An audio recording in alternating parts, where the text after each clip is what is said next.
J'aimerais débuter avec vous une série de l'Évangile selon Marc. Le titre que j'aimerais vous proposer, c'est Votre attention, s'il vous plaît. Il est là. Un peu pour se mettre en contexte avant qu'on lise le passage qu'on va étudier, Marc 1, chapitre 1. Marc, chapitre 1, verset 1. On va lire seulement le premier verset, puis c'est ce qu'on va étudier ce matin. Je ne sais pas s'il y en a qui s'en rappellent, puis vous en avez parlé, Pasteur Clermont, mais la fameuse période de pandémie, une période bizarre dans l'histoire de notre vécu. Moi, je me souviens à mon travail, on travaillait à l'hôpital, on allait visiter les gens, puis, mais ça, c'est ça, c'était autour de mars que ça appartient. Ils ont fait un documentaire, c'était en mars-printemps, c'était la période des allergies saisonnières. Puis moi, avant, j'avais des problèmes là-dessus. Fait que, tu sais, pendant une période de pandémie, toute ferme, moi, j'arrive, puis tu sais, les allergies, j'en avais des grosses. Fait que, tu sais, tu coules de partout, là. Tu coules du nez, tu coules des yeux, c'est pas chic, tu coules des oreilles. Fait que là, et en période de pandémie, le monde me regardait en disant, OK, lui, on le met au bûcher, on va voir si le coronavirus résiste au feu, là. Je faisais peur à du monde avec mon nez qui coule, les yeux rouges. Le monde paniquait. Mais bref, en tout cas, c'était particulier. On arrivait des fois à des scaphandres jaunes, on ressemblait à des gros poussins. On arrivait chez les gens.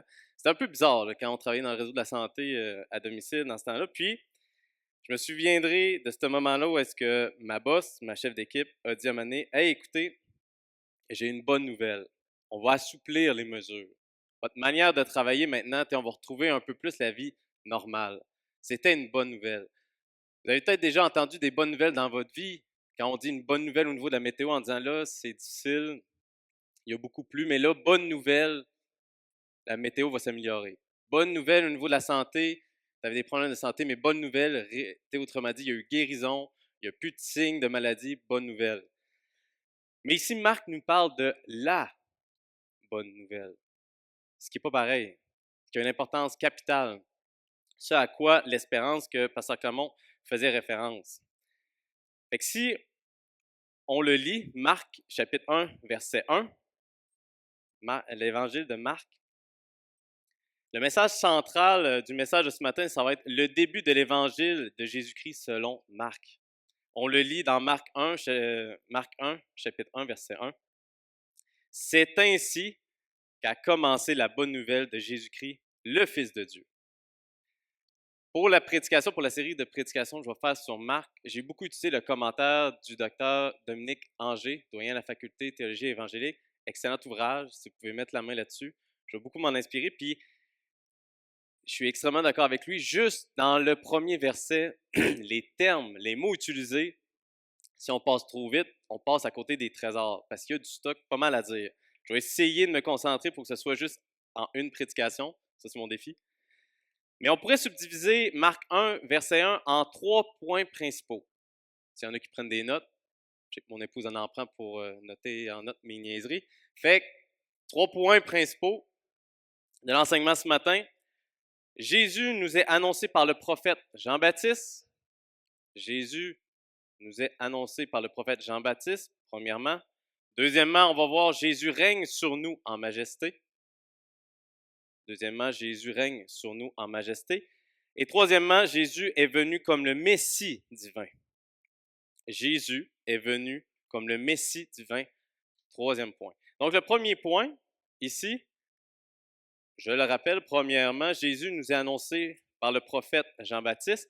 C'est intéressant parce que Marc, qui est l'auteur de l'Évangile, on en fait la supposition facilement, c'est assez unanime d'un commentateur, c'est peut-être le fameux Jean-Marc qui a été un peu l'objet de la discorde entre Paul et Barnabas, qui ont comme une chicane à propos de lui. Paul avait un peu plus de la misère avec Jean-Baptiste, avec pas Jean-Baptiste, excusez, Jean-Marc, Marc. Il y avait de la misère un peu, mais il semble que, c'est béni, il semble que plus tard à Rome, dans son ministère, Paul il dit il est utile à mon œuvre. Fait qu'il y a comme une forme de réconciliation. Fait que ça semble être lui. Ça fait assez l'unanimité, puis c'est particulier parce que Marc, ou Jean-Marc, il ne fait pas partie des 12. Les 12 apôtres qui ont été des témoins oculaires de l'ensemble de l'œuvre du ministère de Jésus-Christ, de sa mort et sa résurrection.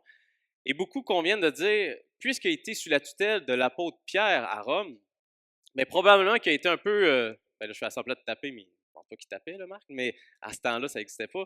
Et autrement dit, sûrement qu'il réécrivait ce que Pierre lui avait dit sur le ministère de Jésus-Christ.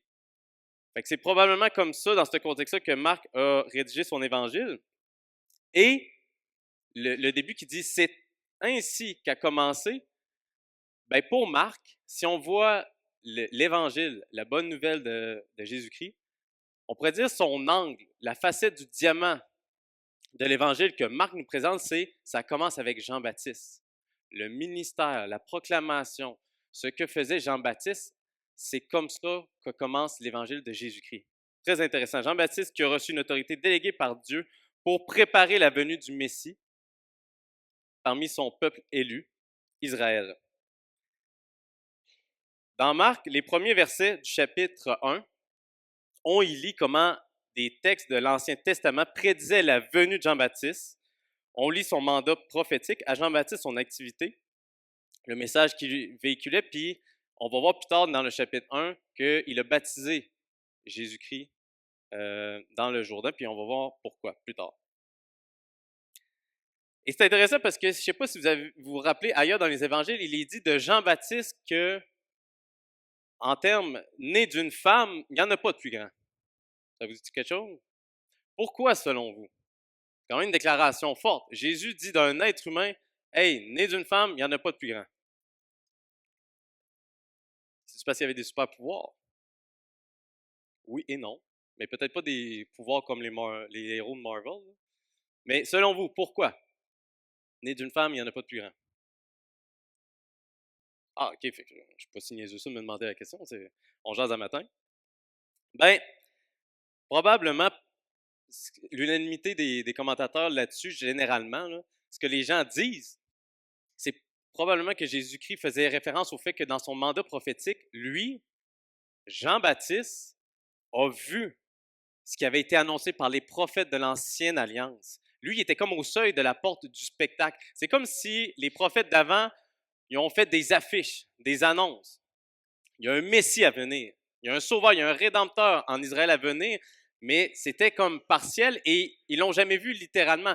Jean-Baptiste a vu l'avènement, il était au seuil de la porte de ce spectacle-là. Pour lui, en voyant Jésus-Christ, OK, c'est en train de se réaliser. Fait que c'est dans cette optique-là. Mais ce qui est intéressant, quand on continue dans Luc, on ne lira pas là, dans Luc 7, mais dans Luc chapitre 7, c'est qu'on lit « Mais le plus petit dans le royaume de Dieu est plus grand que Jean-Baptiste. » Eh bien justement, nous, on a une grâce, un privilège. Nous avons vu ce qu'il a réalisé au complet, son œuvre en entier. Nous, ce n'est pas une venue à venir. Il est venu. On peut maintenant faire des liens, des parallèles en disant voici tout ce qu'il a accompli. Écoutez, même l'apôtre Jean va dire on n'a pas tout compris quand il nous parlait que le temple va être détruit puis il parlait de son corps. Ce n'était pas évident. Nous avons une grâce, nous, d'avoir une vue d'ensemble et c'est ce qu'on annonce. C'est dans ce sens-là, je pense, qu'on parle des attributs de Jean-Baptiste dans ce sens-là.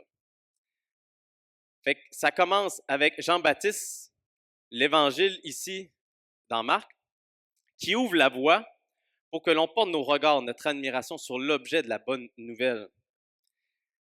L'évangile ou bonne nouvelle, toujours au verset 1, est le contenu, ce qui est à l'intérieur de l'évangile que Marc va enseigner. Marc va développer ce que Jésus a fait, a dit, comment il a vécu, comment il est mort sur la croix, comment il est ressuscité glorieusement et que ses apôtres l'ont vu. C'est intéressant parce que quand on étudie le terme évangile, c'était aussi un terme utilisé à l'époque, dans l'Antiquité, pour parler d'une bonne nouvelle générale, la naissance d'un roi, une victoire d'une bataille. On utilisait le terme évangile pour en parler. Ici, on va parler justement que l'évangile de Jésus-Christ surpasse toute autre bonne nouvelle, tout autre évangile. Psaume 68, on peut commencer à lire, Ginette, Psaume 68, 12, 13. Le Seigneur dit un mot et aussitôt les messagères d'une bonne nouvelle font une armée nombreuse. Les rois des armées ennemies s'enfuient et c'est la débandade. Celles qui ont resté à la maison partagent le butin. Ici, dans le psaume, l'auteur nous explique que par un mot, une seule parole, l'Éternel des armées donne la victoire à son peuple sur ses adversaires, les Cananéens à l'époque. Et cette bonne nouvelle doit être annoncée, doit être répandue. Et il n'y a rien qui peut y faire obstacle. Il n'y a rien qui peut la freiner, malgré ce que Pasteur Clément a très bien expliqué, à vue humaine, tu te dis, mais semble que ça va pas bien. Tu sais, comme Jésus à la croix, il finit en croix, ça finit pas bien votre affaire. Faux. On parle encore de sa résurrection 2000 ans plus tard. Fait que si c'est un gros canular, c'est un des plus bizarres des canulars jamais existés parce que c'était pas à l'avantage des chrétiens d'annoncer ça. Il y en a qui en sont morts pour ça. Pas très avantageux. Fait que, autrement dit, c'est intéressant parce que l'illustration de la bonne nouvelle, on peut revenir à la Genèse quand Dieu a créé ex nihilo à partir de rien, a créé la lumière. Il n'y a rien qui freine la lumière. Si vous vous intéressez au phénomène physique de la lumière, les ténèbres, l'obscurité, c'est l'absence de lumière. Si vous allumez la lumière dans une pièce obscure, vous allez voir qu'il n'y a rien qui peut freiner de la lumière. Autrement dit, elle va aussi loin qu'elle veut, cette lumière-là. C'est pareil pour Jésus-Christ.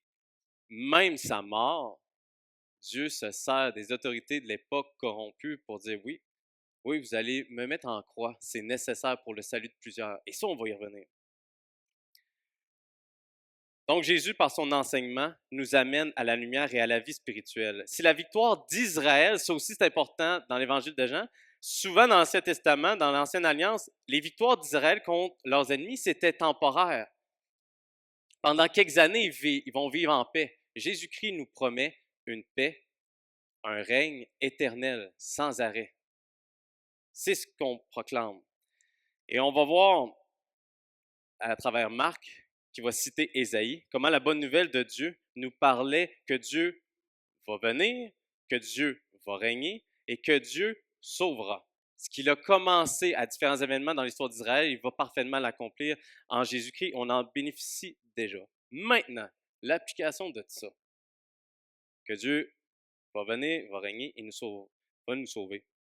On peut s'amuser, nous, comme Église, un peu comme Jean-Baptiste l'annonçait, à se dire, OK, si on dit que le Seigneur Jésus-Christ revient demain matin, supposons. On vous annonce ça, le Seigneur Jésus revient demain. Ben, c'est plate à dire, mais peut-être que certains vont se surprendre à dire, hey, attends un peu, je voulais savoir si les Canadiens faisaient la série. Hey, attends, pour de vrai, j'avais des projets d'entreprise. J'ai encore des choses à accomplir, à réaliser. J'ai des succès à faire. Puis là, c'est facile parce qu'on peut se dire, oh oui, de manière charnelle, nous, les évangéliques, on trouve ça bien niaiseux de dire ça. Non, Jésus ne revient pas tout de suite parce qu'il y a des gens qui veulent s'empiffrer. Ha, ha, ha. On peut se moquer des gens qui ont peut-être des besoins plus charnels. Mais les évangéliques, on peut tomber dans le même panneau. Jésus ne revient pas tout de suite. J'ai des gros projets. Je vais aller faire une mission en Afrique. Je veux implanter plein d'églises. Je veux faire telle formation. Je veux avoir du succès évangélique. On peut tomber dans le même panneau. Le Seigneur ne revient pas tout de suite, ce qui est très niaiseux. Parce que même moi, je me suis dit, hey, Seigneur, il faudrait que je fasse telle formation avant que tu reviennes pendant que je préparais l'enseignement. Puis c'est comme si le Seigneur disait, hey, peut-être depuis. Tu sais, je veux dire, si tu vas aller faire des formations, tu vas avoir l'enseignant par excellence. Ah, 1-0 pour toi. Mais, vous l'avez dit, Pasteur Clermont, Dieu est sage, pas moi. Fait que tout ça pour vous dire, ça vaut la peine de se poser cette question-là quand on dit que est-ce qu'on est prêt à sa seconde venue, qu'on ne sait pas ni l'heure ni le moment. Deuxièmement, Jésus règne sur nous en majesté. C'est le terme utilisé quand on parle de Jésus-Christ. Est-ce que certains le savent, le terme Christ? Qu'est-ce que ça veut dire? Qu'est-ce que ça signifie? Pardon? Je. Messie, le oin, excellent. Ah, vous êtes fort, vous n'êtes pas pire, c'est bon. Durant l'époque de l'Ancien Testament, on parlait justement, effectivement, le terme Messie, puis là, on va s'amuser à parler du terme du oint, en termes d'onction. Parce qu'il y avait des rôles particuliers en Israël, que certains avaient une onction particulière. Des prêtres, des grands prêtres, rois, prophètes, qui avaient une onction, qui recevaient l'huile, l'onction pour être mise à part parce qu'ils ont un mandat particulier temporairement dans l'Ancien Testament. Et c'est intéressant de lire dans 2 Samuel 7,16. 2 Samuel 7,16, oui, parce que vous allez voir que dans l'Évangile selon Marc, c'est beaucoup le mandat de roi que cette thématique-là est exploitée, elle est révélée pour Marc. 2 Samuel 7,16, oui, je rendrai stable pour toujours ta dynastie et ta royauté, et ton trône sera inébranlable à perpétuité. Nathan rapporta fidèlement à David toutes ces paroles et cette révélation. Pour Marc, Jésus est ce roi. Il est ce Messie promis qui va établir le règne de Dieu sur le monde. Et on en goûte déjà les prémices. parce que vous avez peut-être déjà lu dans l'Ancien Testament, on parle d'un règne sur toutes les nations.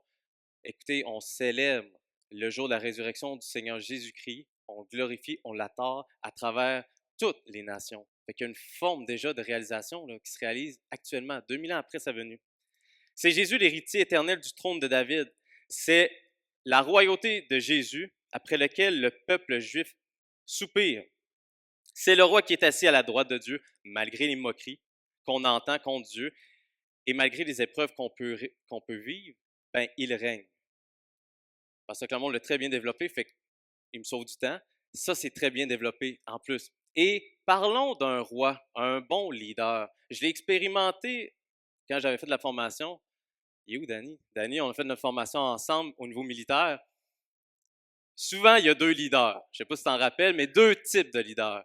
On en avait des excellents, des gens qui étaient médaillés, qui revenaient d'Afghanistan, et c'était des gars que, pas de problème, qui s'en allaient dans la tranchée avec nous autres pour dire « Hey les gars, avez-vous une vision d'ensemble de comment on est positionné dans la défensive? » Puis ils nous parlaient, puis là, à un moment donné, tu fais « Voyons, il est bien proche de nous autres. » Puis là, à un moment donné, tu sais, c'était pas évident sur le champ, en tout cas en exercice, on disait « Voyons, il est de quel grade? » Tu sais, « Oh, major. » Oh non. Tu sais, des fois, on niaisait avec, on riait avec, mais « Hey boy, c'était un major qui vient de parler. » Pourtant, tu avais aussi d'autres types d'officiers. Mais c'est pas juste dans l'armée, c'est dans tout. Tu as d'autres types de leaders. Des ticlins qui veulent être quelqu'un. Ils veulent devenir. Ça joue du coude. Tassez-vous. Ça crie plus fort quand ils se sentent insécures puis ils disent Hey, les gens sont en train de m'enlever mon leadership. Fait que ça fait comme ils prennent des décisions encore plus stupides, mais il ne faut pas que ce soit leur faute. Mais tu sais, ça c'est plate parce que trop souvent, même les chrétiens, on peut tomber dans ce panneau-là en termes de leadership. Il est à moi. Puis dans notre insécurité, enlevez-moi le pas. Jésus-Christ devait être un leader exceptionnel, un roi exceptionnel qui n'avait pas peur de s'humilier, se dévêtir, laver les pieds de ses disciples, puis dire je vais servir. Il n'est vraiment pas le genre de roi qu'on se fait à l'idée, humainement parlant. Et en termes d'application, c'est intéressant parce que, encore une fois, dans le proche Moyen-Orient, ceux-là qui gouvernaient, les rois, ceux qui étaient dans une situation d'être des monarques, qui étaient souvent consultés, puis c'était aussi ça au Moyen Âge, ils étaient souvent consultés quand ça allait pas bien. Tu avais un problème, un conflit avec ton voisin, la délimitation de ton terrain. Quand ça allait moins bien, tu allais voir le roi. Ou tu allais voir le roi qui, lui, disait, moi, je vais rendre finalement des décisions en termes de loi. Avec Jésus-Christ, c'est pareil. Est-ce qu'on a peur de le déranger quand ça va pas bien, quand on a des tracas? Ou on dit non, je n'irai pas le déranger avec ça. J'ai pas le temps ou Dieu n'a pas le temps. C'est pas biblique. L'autre aspect aussi, c'est de dire, je vais garder certains versets bibliques. Il y a certains principes bibliques, je suis à l'aise. Il y en a d'autres qui me dérangent. Si le Seigneur Jésus-Christ est sauveur et Seigneur, par la foi, essayez-les. C'est intéressant. Si vous dites, moi, mais il y en a qui me dérangent, des principes d'obéissance qui me dérangent par la foi, essayez-les, c'est le fun. Ça dérange des fois parce que ça peut révéler des idoles, mais quand Dieu enlève un idole, c'est un peu comme quand il enlève une écharde. Ça fait mal, mais ça fait du bien après. Mais confiez-lui, il est bon. Il est bon avec les siens. Troisièmement, Jésus est venu comme le Messie divin. C'est intéressant parce que c'est marqué qu'il est fils de Dieu. Encore une fois, on revient dans le contexte, à l'époque, dans l'Antiquité, le terme fils de Dieu était même utilisé dans les nations qui étaient non juives, en dehors d'Israël. On parlait d'un roi, on pouvait l'identifier en disant il est fils de Dieu, d'un Dieu X, souvent c'était d'autres dieux païens qui ne sont pas des vrais dieux, mais c'était déjà un terme connu, utilisé. Pourquoi? Pour faire référence à leur mandat, leur autorité, leur responsabilité particulière. En termes de décision, c'était important ce qu'ils prenaient comme décision. Ça avait un impact majeur auprès des autres. Si on lit dans 2 Samuel, on l'a lu dans 2 Samuel, un peu que ça faisait référence au roi, le oint du Seigneur. Dans le psaume 2, on va lire psaume 2, 4 à 7. Mais il rit celui qui siège sur son trône dans les cieux. Le Seigneur se moque d'eux et dans sa colère, il les frappe d'épouvante en leur tenant ce discours. Moi, j'ai établi mon roi par l'onction sur Sion, ma montagne sainte. Je publierai le décret qu'a proclamé l'Éternel. Et il m'a dit, tu es mon fils aujourd'hui, je fais de toi mon enfant. L'auteur, probablement David, on convient généralement de ça, le dit en termes de fonction de roi, comment est-ce qu'il est fils de Dieu, comment il est rassuré par Dieu, comment est-ce que son autorité dépend de celle de Dieu. Et ça, c'est vraiment, en tout cas, moi, je trouvais ça intéressant à ce qu'on puisse se le rappeler, parce que ça fait référence aussi, d'une manière très subtile, c'est assez particulier. Mais le terme fils de Dieu fait aussi référence à il est de même type, de même nature, de même essence que Dieu. Là, vous allez dire, ouais, mais tu sais, David, il n'était pas un être divin. Non, justement, mais dans son mandat de régner, d'être roi sur le royaume, il reflète, il est une image de Dieu qui règne sur nous.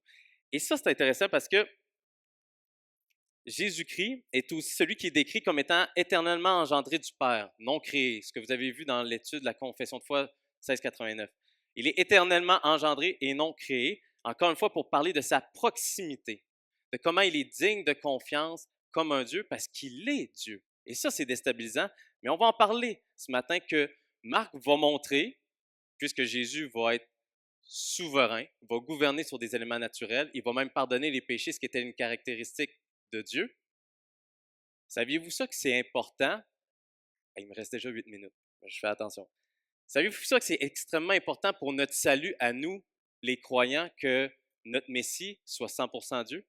Parce que généralement, ça va bien quand on dit pourquoi Jésus-Christ devait être 100% homme. Pouvez-vous me donner des réponses? Pourquoi notre Messie devait être un homme 100%? Élodie. Pardon? Pour connaître le péché? Pour oui, pour porter sur ses épaules le fardeau des péchés en tant qu'homme, en termes nature homme, oui. Connaître la souffrance,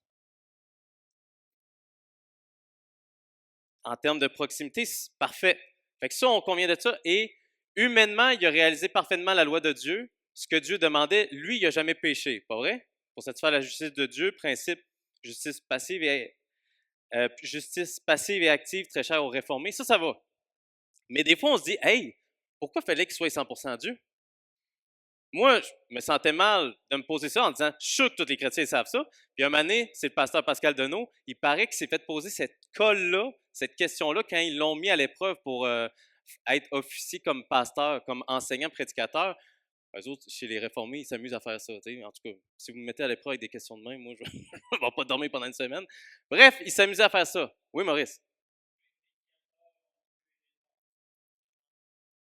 Oui, exactement. Et c'est de manière spécifique, vous allez voir l'aspect d'être 100% Dieu. Vous allez voir ce matin pourquoi c'était nécessaire, OK? On va prendre Monsieur Jimmy, il est en avant. Vous allez voir, moi, je suis un gars visuel, fait que ça m'aide. Supposons, on a un Monsieur Jimmy. Je m'excuse si je dépasse un peu, mais vous allez voir, c'est trippant à comprendre. Jimmy, viens-t'en. Attends, avant de t'asseoir. Jimmy arrive. Finalement, c'est son jugement, son audience. Il le fait devant quelqu'un de sage, Pasteur Clermont. Finalement, il va rendre des comptes à Pasteur Clermont. Puis, Jimmy, il a un parcours pas parfait. C'est pas vrai, OK? C'est pour l'image. Mais supposons que Jimmy, des fois, il a échappé. Des fois, il était tannant, il était fatigant.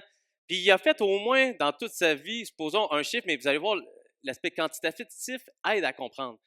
Pour environ 100 000 de dommages et perte d'intérêt. Fait que là, il arrive, rendez compte à Pasteur Clermont, qui, lui, vous allez voir un peu l'analogie, il va dire, regarde, pour 100 000, tu vas, en termes de toute justice, en termes de perfection, de sainteté, Dieu ne peut pas tolérer l'imperfection, la faute, le péché. Fait qu'il dit, regarde, il faut que tu payes ta dette. Tu as un 100 000 à payer, fait que tu vas être sans arrêt, une dette éternelle, tu peux t'asseoir, tu vas être assis, ça va représenter Jimmy qui est en prison, assis au tabouret, il dit, il faut que tu payes cette dette-là. Là, en passant, je fais référence au principe de l'imputation de la justice. Si c'est pas clair ce matin, je m'en excuse. Allez voir Pasteur Luc, il est meilleur que moi là-dessus. Il me clenche, c'est son message. Mais bref, fait que là, il arrive, Jimmy, il est assis, il dit, OK, il faut que je paye ma dette sans arrêt. Et là, il y a Étienne, en parole, en pensée, en geste, il n'a jamais commis de faute, il a tout fait ce que Dieu s'attendait. C'est un héros. Non, mais je l'ai pris. Avec sa barbe, je trouvais qu'il avait l'air rempli du Saint-Esprit, il a l'air saint. Fait qu'on va prendre Étienne. Étienne arrive. Jimmy dit, hey, je suis dans la marmelade, je suis dans le pétrin. Peux-tu m'aider? Et La situation d'Étienne, c'est de dire, ben moi, finalement, ma manière de vie correspond 100% au standard de Dieu. Pasteur Clermont. Mais autrement dit, le juge, à quoi qu'il s'attend, j'y réponds. On fait-tu un switch? On échange de casier judiciaire. Le problème, c'est que Dieu, dans sa justice, il y a quand même une dette de 100 000. Tu sais, si vous avez des problèmes judiciaires puis que le juge dit, ah, tu as perdu ton auto, pourquoi? 70 000 moi, j'aime tout le monde par amour. On annule tout. Vous allez encore dire, ouais, mais moi, j'ai une dette de 70 000 que l'autre qui a scrappé mon char, il ne paye pas. Non, par amour. Tu sais, des fois, on a cette image-là de Dieu qui n'est pas biblique. On oublie ou on minimise l'importance du sacrifice de Jésus-Christ si on fait ça. On ne pense pas de même. Fait qu'il est à la fois juste et amour, ce qu'il a réalisé en Jésus-Christ. Étienne fait le switch, il s'assoit et doit prendre la place de Jimmy pour payer une dette sans arrêt, pour rester là d'une manière sans arrêt, pour s'acquitter du 100 000 pour satisfaire la justice du juge. Tu vas aller t'asseoir, Jimmy. Bel job, je suis fier de toi. Michel Côté peut aller se rhabiller. Je veux dire, c'est impressionnant ton jeu d'acteur. Là, on a Mathias. Viens-t'en, Mathias. Mathias passe aussi en cours devant le juge et il est vraiment plus tannant, fatigant, désagréable, pas facile. Il y a au moins pour une dette de 300 000, 500 000, tu sais, c'est énorme. Si vous me dites, ouais, mais le lieu de la GN, le lieu de condamnation, c'est-tu un melting pot ou est-ce que tout le monde va souffrir pareil? Selon l'évangile de Matthieu, puisque Christ va dire, vous pouvez secouer vos sandales si vous êtes mal reçus dans cette ville, si vous proclamez l'évangile, si vous annoncez la bonne nouvelle, secouez vos sandales parce que ces villes vont être jugées plus sévèrement ou avec plus de rigueur que Sodome et Gomorrhe. Fait que peut-être que c'est pas le même degré de souffrance ou de difficulté, mais ça, on peut en parler, là, en jaser autour d'un café. Mais ça aide aussi à comprendre, parce que peut-être qu'on n'aura pas tout échoué de la même manière. Il y en a qui ont été des criminels notoires, puis il y en a qui ont mené une vie normale. Le problème, c'est que tant que tu es séparé de Dieu, le seul lieu possible, c'est le lieu de condamnation où ce que Dieu déverse sa colère. Fait que je ferme la parenthèse. Là, on a Mathias qui finalement, il est très talent. Et là, Mathias dit, hey, j'ai su qu'il y en avait un qui satisfaisait les critères juridiques du juge. Il y en a un qui correspond parfaitement à ce qu'il fallait faire, puis il n'a jamais fait ce que lui demandait qui était interdit. Il n'a jamais fait ça. Parfait. Fait qu'il pourrait dire, Étienne, donne-moi ton casier judiciaire, mais en tant que 100% homme seulement. En tant que 100% homme seulement, Étienne dit, sinon, Jimmy, il faut qu'il revienne. Je ne peux pas payer la dette de deux. Autrement dit, sans arrêt, il faut que j'occupe la place que Jimmy occupait pour payer sa dette, pour satisfaire la justice du juge. Le Seigneur Jésus-Christ, il fallait qu'il soit 100% Dieu parce que pour Dieu, il n'est pas limité par le temps. 1000 ans sont comme un jour sont comme 1000 ans. Pour Dieu, il n'y a pas de problème, il a créé le temps. Il n'y a pas de problème pour le Seigneur Jésus-Christ d'être pendant X nombre d'heures à la croix, payer la colère de Dieu, se reposer de son œuvre le 7e jour et ressusciter après, aller rencontrer, enseigner ses apôtres à sa résurrection et être assis à la droite de Dieu sans rester en enfer pour payer la dette d'une personne pour qu'elle soit juste. Il pouvait juste payer la même quantité en tant qu'homme, mais en tant que Dieu, il n'y a pas de problème à payer des dettes de 500 000 morales, de 100 000 morales. Jésus-Christ à la croix, et parce que ça a été accepté auprès de Dieu puisqu'il est ressuscité le 3e jour, il peut payer ma dette, la dette de Mathias, la dette de Jimmy, tout accumulé. Et on se dit, ouais, mais en termes de temps, ça doit passer vite. Bien, c'est dans son aspect divin. Vous pouvez vous asseoir, messieurs. Merci. Fait que c'était pour vous représenter ça. C'est vraiment important de le comprendre. En termes d'application, vous dire, hey, c'est bien beau, mais c'est-tu juste du pelletage de nuages de théologiens que tu nous racontes là? C'est-tu pour les universitaires seulement? Est-ce que vous avez déjà demandé au Seigneur Jésus-Christ, est-ce que tes attributs divins, tes caractéristiques comme Dieu, tu peux-tu m'émerveiller par ça? Demandez-y, c'est trippant, c'est le fun. Moi-même, j'étais en train de m'enligner pour me faire ramasser par une madame que je nommerai pas dans mon ancien job à Sherbrooke. J'étais terrorisé, elle me rencontrait puis elle me dénigrait, elle me traitait comme le pire des incompétents, un pas bon, qui avait rien à faire avec moi. T'es quelqu'un qui a décidé que j'étais sa cible. T'es de l'harcèlement puis de l'abus. Fait que là, j'angoisse en disant, coudonc, Seigneur, mes ennemis sont-ils en train de triompher? J'angoissais terriblement parce que je perdais ma job, là. Je mettais ma famille dans le trouble en disant, là, je perds ma job à cause de quelqu'un, je suis pas parfait, mais il me semble qu'il y a un peu d'abus, là, il y a un peu d'injustice, c'est pas le fun. Fait que là, je me victimise en disant, voyons, c'est trop dur, nan. Et le Seigneur, par sa grâce, m'a rappelé un de ses attributs. Est-ce que vous vous souvenez, quand Saul de Tarse a rencontré le Seigneur, le Seigneur a dit, Saul, Saul, Saul, pourquoi me persécutes-tu? Pourtant, Saul n'a jamais directement rencontré la personne, l'individu, l'être humain, Jésus-Christ de son vivant, mais il s'en est pris à des croyants. Quand on s'en prend à des croyants, il paraît que le Seigneur, il se redresse, on pourrait dire, en disant, hé, ça, ça me concerne moi. Ça, il est censé d'une manière particulière quand on s'en prend aux siens. D'une manière spéciale, assez particulière. C'est ça qui m'est venu en tête. Puis je me suis surpris à prier pour cette madame-là qui était dans une situation d'abus de pouvoir, était très désagréable. Je me suis surpris à dire, hey Seigneur, pardonne-y sa faute, je pense qu'elle ne sait pas à qui qu'elle parle. Parce que moi, oui, je suis un petit coon par rapport, mais elle ne sait pas qu'elle va avoir à rendre des comptes. Un moment donné, elle va se trouver devant le trône de Jésus-Christ, elle va dire, à telle date, là, quand tu t'es moqué de lui plutôt que de l'aider, j'étais là. Tu l'as fait à moi, je t'ai entendu. Hey, je me suis dit, pauvre madame, et qu'elle fait pitié. Si jamais elle n'a pas de rédempteur, là, hey, ça va être un moment désagréable. Fait que ça a changé de perspective. Comme Pasteur Clermont, j'ai jamais manqué de rien. Dieu a récupéré la situation, mais je me suis dit, pauvre madame, si jamais elle ne reçoit pas cette grâce-là d'être née de nouveau, ça va être terrible pour elle. Là, elle a l'air de gagner. Là, elle a l'air de pouvoir profiter sans rendre des comptes pour son autorité. Non, les autorités vont devoir rendre des comptes de manière particulière. Fait qu'en conclusion, je termine, je m'excuse d'avoir dépassé. Marc nous explique comment nous sommes invités à contempler la majesté et la grandeur de Jésus-Christ, dont Jean-Baptiste préparait la venue. Annonçons la bonne nouvelle de la venue du Christ il y a 2000 ans, de l'homme le plus important de l'histoire de l'humanité. Il faut faire sortir le message, parce qu'il n'y a pas d'autre message. Que la bonne nouvelle du récit de Jésus-Christ nous émerveille, nous épate, que nous soyons prêts à sa venue, à servir ce roi parce qu'il est digne de confiance et adorons sa divinité. Fait que, je ne sais pas s'il y avait un chant à la fin que l'équipe voulait. Vous pouvez vous avancer pendant que je lis 1 Pierre 1, 3, 6. 1 Pierre chapitre 1, 3, 6. Béni soit Dieu, le Père de notre Seigneur Jésus-Christ. Dans sa grande compassion, il nous a fait naître à une vie nouvelle pour nous donner une espérance vivante par la résurrection de Jésus-Christ, car il a préparé pour nous un héritage qui ne peut ni se détruire, ni se corrompre, ni perdre sa beauté. Il se tient en réserve pour vous dans les cieux, vous qu'il garde par sa puissance au moyen de la foi, en vue du salut qui est prêt à être révélé au moment de la fin. Amen. Merci pour votre écoute. Bon dimanche.